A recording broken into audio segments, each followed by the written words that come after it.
हाय दोस्तों, आज मैं अपने YouTube चैनल पर शुरू करने जा रहा हूँ रियल नंबर, जिसे हम वास्तविक संख्या भी कहते हैं। इस टॉपिक के अंदर हम बहुत सारे पॉइंटों को क्लियर करेंगे, जैसे कि प्राकृतिक संख्या क्या है, पूर्ण संख्या क्या है, सम संख्या क्या है, विषम संख्या क्या है और इसकी पूर्णांक क्या है। इन सारी हम टॉपिक को इस वीडियो में क्लियर करेंगे। अगर मेरे वीडियो चैनल पर आप नए हैं तो मेरे चैनल को सब्सक्राइब करें, बेल आइकन को दबाएं और ऑल पर क्लिक करें ताकि मेरे वीडियो का हर नोटिफिकेशन सबसे पहले आपको पहुंचे। अगर मेरा वीडियो अंत में अच्छा लगे तो लाइक एंड शेयर करना ना भूलें। चलिए वीडियो को शुरू करते हैं। चलिए दोस्तों, आज हम पढ़ रहे हैं रियल नंबर, जिसे हम वास्तविक संख्या भी कहते हैं। इसके अंदर बहुत सारे टॉपिक आते हैं जो हम एक बार एक करके हम पूरा इसको हम समझते हैं। सबसे पहले समझेंगे हम कि प्राकृतिक संख्या क्या है, उसके बाद हम समझेंगे पूर्ण संख्या, उसके बाद सम संख्या, उसके बाद विषम संख्या, फिर आभाज्य संख्या या रूढ़ संख्या, यौगिक संख्या। इसी प्रकार से हम बहुत सारे टॉपिक को आज इस रियल नंबर के अंदर या वास्तविक संख्या के अंदर हम समझेंगे। तो सबसे पहले हम चलिए शुरू करते हैं कि प्राकृतिक संख्या क्या है। तो प्राकृतिक संख्या हम वैसी संख्या को कह सकते हैं जो सारी संख्याएं एक और अनंत के बीच में पाई जाती हो, उसे हम प्राकृतिक संख्या कहेंगे। जैसे कि हो गया 1, 2, 3, 4, 5, या हम कह सकते हैं कि गिनती की सारी संख्याओं को, मतलब एक से लेकर अनंत के बीच में जो आती हो, उसे हम प्राकृतिक संख्या कहते हैं, जिसे हम n द्वारा सूचित करते हैं। उसके बाद हम चलते हैं पूर्ण संख्या पर। कि पूर्ण संख्या वैसी संख्याएं जो 0 से शुरू हो और अनंत के बीच में पाई जाती हो, उसे हम पूर्ण संख्या कहते हैं। जैसे 0 हो गया, 1 हो गया, 2 हो गया, 3 हो गया, 4 हो गया, 5 हो गया, अनंत तक। इसे हम W द्वारा सूचित करते हैं। तो प्राकृतिक संख्या और पूर्ण संख्या के बीच पर आधारित कोई सवाल आपसे पूछ सकता है कि बताइए कि सारी प्राकृतिक संख्याएं, ये बार बार क्वेश्चन एग्जाम में आता भी है कि सारी की सारी प्राकृतिक संख्याएं पूर्ण संख्या कहलाती हैं या नहीं। तो आप बोलेंगे हाँ, क्यों? क्योंकि सारी की सारी प्राकृतिक संख्या आप देख सकते हैं कि पूर्ण संख्या के अंदर शामिल किया गया है, इसलिए आप कह सकते हैं कि सारी की सारी प्राकृतिक संख्याएं पूर्ण संख्या होती हैं। अब दूसरा सवाल यह पूछा जा सकता है कि आपसे कि सारी की सारी पूर्ण संख्याएं प्राकृतिक संख्या होती हैं या नहीं। तो आपको कहना होगा नहीं। क्यों? क्योंकि पूर्ण संख्या के अंदर 1 से लेकर अनंत तक तो है, लेकिन पूर्ण संख्या के अंदर 0 भी है, जो प्राकृतिक संख्या के अंदर 0 शामिल नहीं किया गया। इसलिए हम सारी की सारी पूर्ण संख्याओं को प्राकृतिक संख्या नहीं कहेंगे। लेकिन कुछ पूर्ण संख्या हैं जो प्राकृतिक संख्या कहलाती हैं। जैसे 1 पूर्ण संख्या भी है, प्राकृतिक संख्या भी है, 2 पूर्ण संख्या भी है, प्राकृतिक संख्या भी है, 3 पूर्ण संख्या भी है, प्राकृतिक संख्या है, लेकिन 0 केवल पूर्ण संख्या है।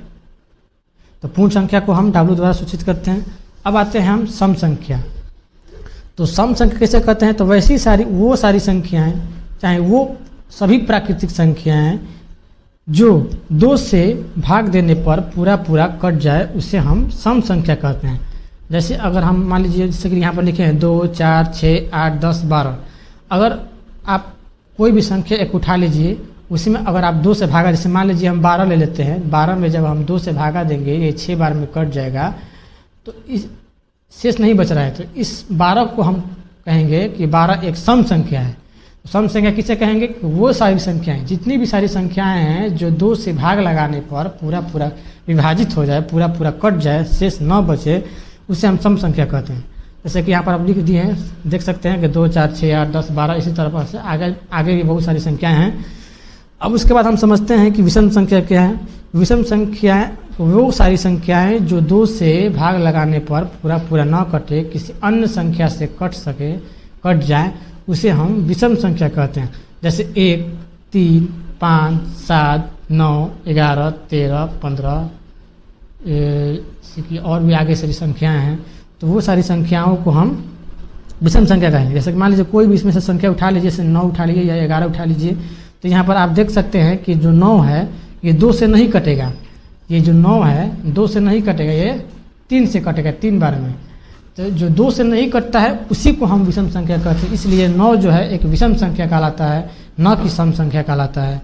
इसी प्रकार 11 को अगर देखिएगा तो 11 जो है 11 से कटेगा, 13 जो है 13 से कटेगा और 1 से भी कट जाएगा। लेकिन यहाँ 2 से नहीं, मतलब इसमें से कोई भी संख्या अगर उठाकर आप इसको जांचेंगे, उसमें 2 से भाग लगाएंगे तो 2 से नहीं कटेगा, लेकिन 3 से कोई कटेगा, कोई 5 से कटेगा, कोई 7 से कटेगा, कोई 9 से कटेगा। तो वे सारी संख्याएं जो 2 से पूरा भाग लगाने पर न कटे, उसे हम विषम संख्या कहते हैं। अब हम देखते हैं अभाज्य संख्या या ऋण संख्या। तो वे सारी संख्याएं जो एक से बड़ी हो, एक और अपने आप से कटे, किसी अन्य संख्या से न कटे। वे सारी संख्याएं जो एक से बड़ी हो, जो केवल एक और अपने आप से कटे, किसी अन्य दूसरी संख्या से न कटे, उसे ही हम अभाज्य संख्या कहते हैं या ऋण संख्या कहते हैं। जैसे 5 अगर देखा जाए तो 5 मान लीजिए यहाँ पर अगर कि 5 अगर देखा जाए तो 5 1 से कटेगा 5 बार में, और 5 जो है 5 से कटेगा 1 बार में। तो यहाँ पर देख सकते हैं कि जो 5 है एक बार 1 से कट रहा है, एक बार 5 से कट रहा है, मतलब एक बार 1 से कट रहा है, एक बार अपने आप से कट रहा है। तो वैसी सारी संख्याओं को ही हम कहते हैं अभाज्य संख्या। तो वो सारी संख्याएं जो 1 से कटे भाग लगाने पर और अपने आप से कट जाए, जैसे यहाँ पर 5 कट रहा है, तो उसे ही हम अभाज्य संख्या कहते हैं या ऋण संख्या कहते हैं। तो अभाज्य संख्या हमेशा क्या होता है, 1 से बड़ा होता है। अब उसके बाद हम देखेंगे कि यौगिक संख्या किसे कहते हैं। तो वे सारी संख्याएं जो एक और अपने आप से तो कटे, लेकिन उसके अलावा किसी और दूसरी संख्या से भी कट जाए, उसे ही हम यौगिक संख्या कहते हैं। जैसे 4 हो गया, 2 से भी कटेगा, 1 से भी कटेगा, 4 से भी कटेगा, और 6 हो गया तो 1 से कटेगा, 6 से कटेगा, 2 से कटेगा, 3 से कटेगा। मतलब वे सारी संख्याएं जो 1 से कटे, अपने आप से कटे और किसी अन्य संख्या से भी कटे, उसे हम यौगिक संख्या कहते हैं। इसके बाद एक और टॉपिक इसमें आता है, इसको भी पढ़ लेते हैं। इसको हम कहते हैं असहभाज्य संख्या। तो असहभाज्य संख्या किसे कहते हैं, इसको भी हम डिटेल में समझ लेते हैं, और इसके बाद हम थोड़ा समझेंगे कि पूर्णांक के बारे में भी समझ लेंगे कि पूर्णांक क्या है, इसका क्या नियम है, कैसे इस पर सवाल पूछा जा सकता है आपसे। तो इन सारी चीज़ों को हम यहीं तक हम पढ़ेंगे। तो आइए हम देखते हैं असहभाज्य संख्या। तो असहभाज्य संख्या किसे कहते हैं, तो वे सारी वैसी दो संख्या, असहभाज्य संख्या किसे कहते हैं, तो वो वैसी दो संख्याएं जिनका महत्तम समापवर्तक 1 हो, HCF 1 हो। तो यहाँ पर लिख देते हैं असहभाज्य संख्याएं। तो वे सारी संख्याएं, वे दो संख्याएं, हमेशा कभी भी दो संख्या को ही असहभाज्य संख्या कहा जाता है। तो वे दो संख्याएं जिनका महत्तम समापवर्तक 1 हो, 1 आए, उसे हम असहभाज्य संख्या कहते हैं। तो इस चीज़ को समझाने से पहले आपको थोड़ा समझा देते हैं कि महत्तम समापवर्तक कैसे निकलता है। तो इसको थोड़ा समझ लेते हैं। जैसे कि मान लीजिए अगर आपको 9 और 16 का महत्तम निकालना है, महत्तम समापवर्तक, तब बड़ा वाला को बीच में रखेंगे और छोटा वाला को किनारे लिखेंगे, किनारे वाला छोटा वाला से भागा देंगे। तो इसको तब तक इसको भाग देना है, इसमें तब तक भाग देना है जब तक इसका जो शेष फल है 0 ना आ जाए।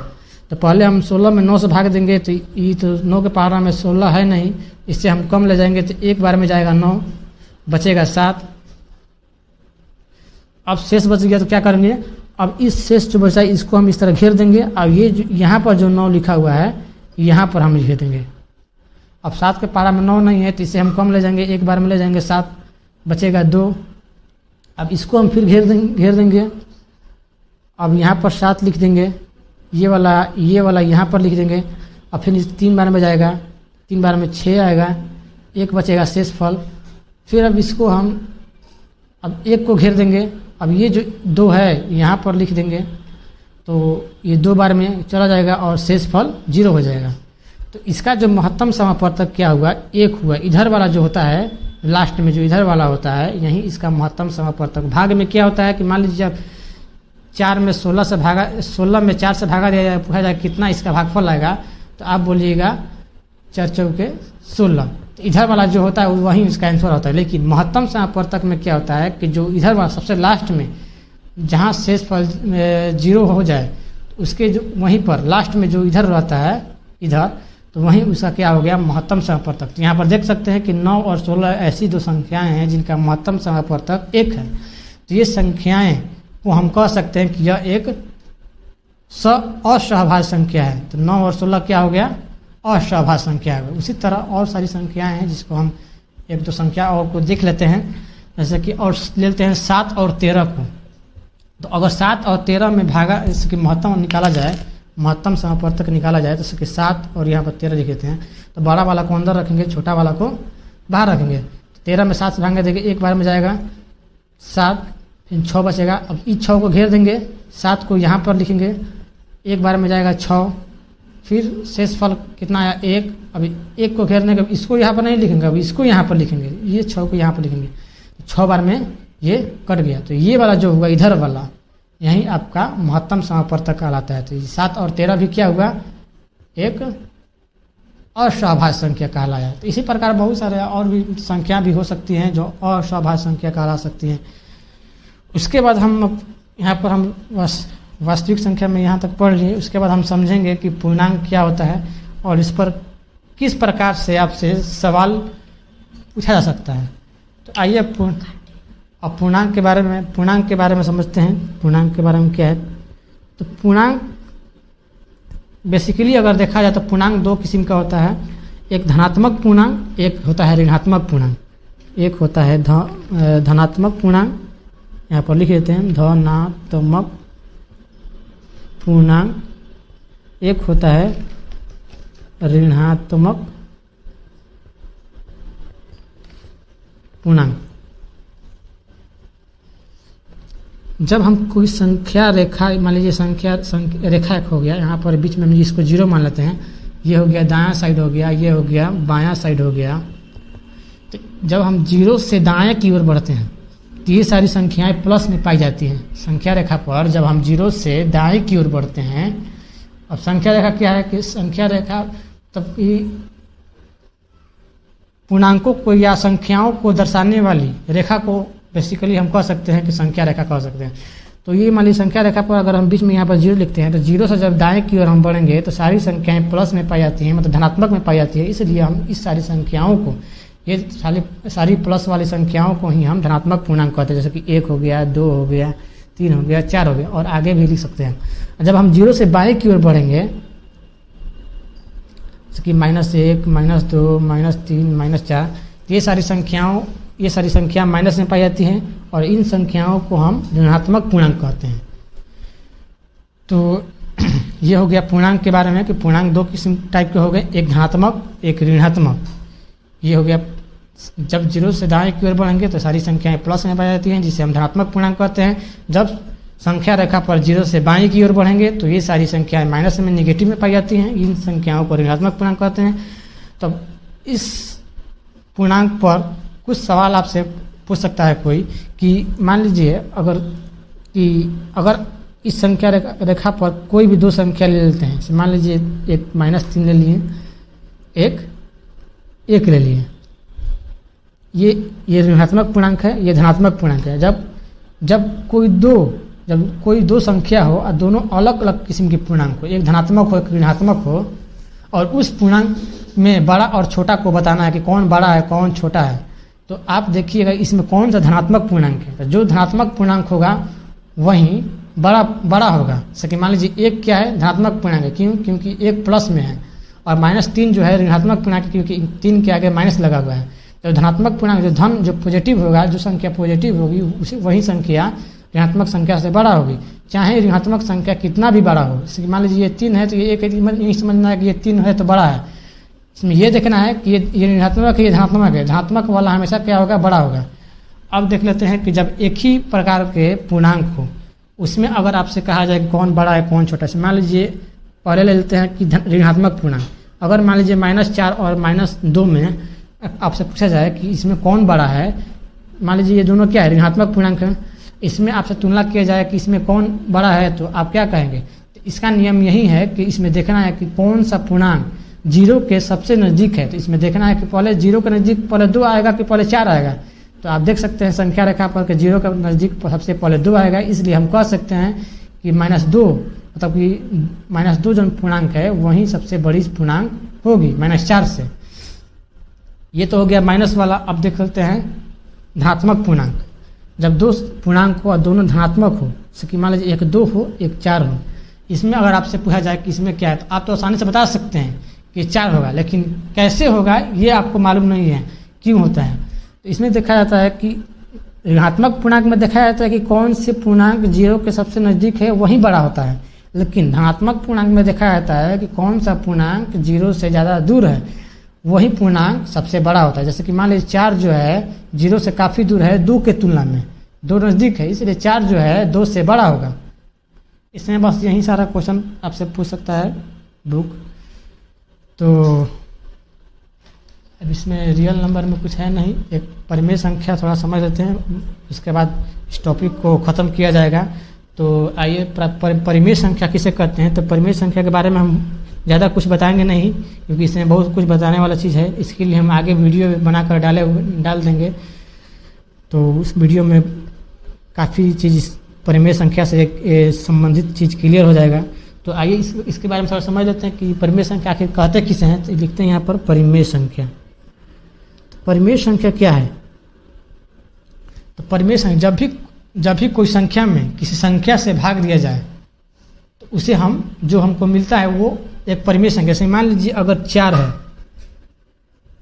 4 में अगर हम 3 से भागा दे दिए तो ये जो हमको मिल रहा है ये एक परिमेय संख्या। मतलब परिमेय संख्या हम कह सकते हैं, अगर कोई आपको एग्जाम में लिखना पड़े कि परिमेय संख्या किसे कहते हैं तो आप लिख सकते हैं कि परिमेय संख्या वैसा संख्या जो a/b के रूप में हो, जो a/b के रूप में हो और इस a और b में कोई उभयनिष्ठ नहीं हो। मतलब कोई इसमें अब कोई उभयनिष्ठ संख्या नहीं हो। जैसे मान लीजिए 4 है तो 4 को तोड़िएगा तो 2 × 2 लिख सकते हैं, और 3 को तोड़िएगा तो 3 × 1 लिख सकते हैं। तो इसमें कोई ऊपर में और नीचे में कोई उभयनिष्ठ मतलब कॉमन, मतलब एक जैसा कोई संख्या आपको दिखाई दे रहा है उसी ही तो जो संख्या एक जैसा दिखाई देता है उसे ही हम कहते हैं उभयनिष्ठ कहते हैं।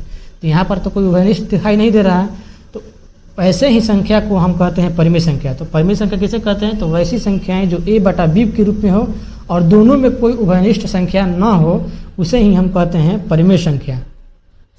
बस आपको इसमें बस यहीं तक हम रखेंगे, और इसमें आगे अगर परिमेय संख्या के बारे में जानकारी लेना हो तो इसके बारे में हम वीडियो बनाकर डाल दिए हैं, तो आप देख सकते हैं इसके बारे में। तो अगर मेरा वीडियो अच्छा लगे तो मेरा वीडियो को लाइक एंड शेयर कीजिए, सब्सक्राइब कीजिए, और जहाँ तक हो